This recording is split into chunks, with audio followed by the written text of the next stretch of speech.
Hi, this is David Shedd from easternslopes.com, and today I'm here to show you how to make cheap, lightweight, and very effective fire starters using virtually nothing. You need two ingredients: paraffin wax, which you can get by melting down candles. If your kids bring home candle projects from school, you can melt those down and have some really interesting colored ones.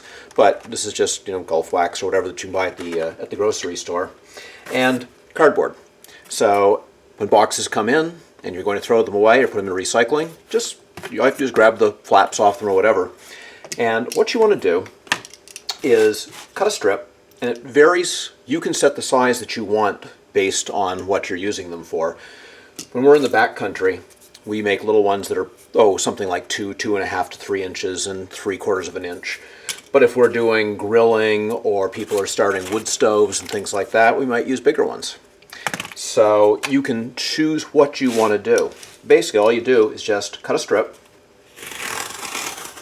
and you want to cut it so that you have the open ends of the corrugated cardboard, open at both ends. And then you're going to melt your paraffin. And I went to Goodwill and picked up a little crock pot, mini crock pot, and you can find them all the time there. And that, for me, makes a great way to melt and store my paraffin, because I also use paraffin for lubricating bike chains, which will be the subject of another video. But basically, have your paraffin in your crock pot or in some other pot that you've heated. You can do this on your stove at home. It could be messy, so you might not want to. This has another advantage to this, is you can stick it out in your workshop. And I've got some paraffin in here, not a whole heck of a lot. And what I'm going to do is just take this and tuck it down in there. And I've probably got maybe an inch of paraffin in there. I wouldn't say any more than that. And what will happen is, if I give it a couple of minutes, the paraffin is going to wick up the cardboard. And the fact that it's wicking up means that it's saturating the cardboard. And you want that to happen. You don't want to just do a quick dip. You want it to fully saturate. And if you look in here, I don't know if we'll be able to show you this or not, but you can potentially see that the paraffin is already coming up the sides. If you look on the very edges and the ends, again, I don't know if you can see this, I can't tell from here, but it's on the edges it wicks up very, very quickly. And you let it sit in there for 5 minutes probably. Again, it depends on how far you want it to wick it up. And then ideally you have a pair of pliers or something like that. You can do it by hand, but you got a chance of getting hot wax in your hands, which doesn't feel all that great. I'm going to put this up again on the chance that you can see that the paraffin is significantly higher now already up in here, and walking its way up. So clearly the lower part of this is fully saturated. And just take it and flip it.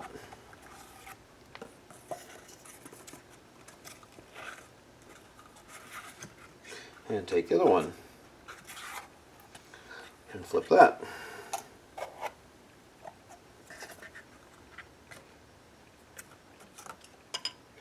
And in probably another, it doesn't take long on the second side typically, because you've already soaked up well past the halfway mark. It's already wet with paraffin to where I had flipped it. Everything is covered now. So I can now take these out. Let's move this back over here. And you want to have some sort of a drying rack. You can see I've dried a number of things on here, because you're going to have a certain amount of paraffin leaking. And you put those down there. And you just give them, again, depends on the temperature in your room, a few minutes. Just put the cover on there to keep the fumes inside. Give them a couple minutes, and what you'll end up with is just a strip like that, and you just cut it with your utility knife or however you want to use it. And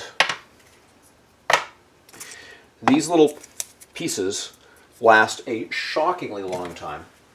They light easily.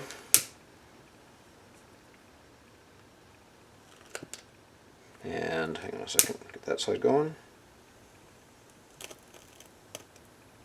Of course, this one's being difficult on the other side. That's no big deal.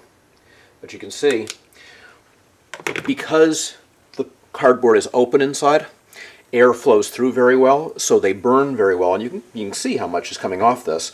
That will last for somewhere in the range, lit like that, 45 to 60 seconds.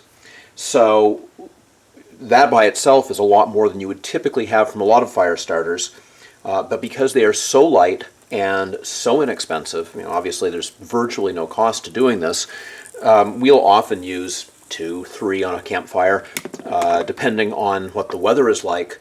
We may not even, if we're dealing with a lot of wet wood, we'll use more of them. There's no reason not to. And you can see it. Here it goes. It's still going, burns out fully. So that's it. It is really as simple as that. And these are already firmed up. So you can see it's as easy as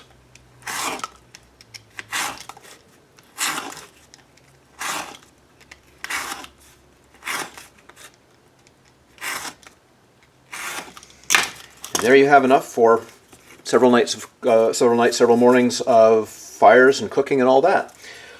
So that's it. It's as simple as that. Hope you enjoyed this, and hope this helps you get out there and enjoy the woods more often. Again, this is David Shedd from EasternSlopes.com, and we'll see you out there.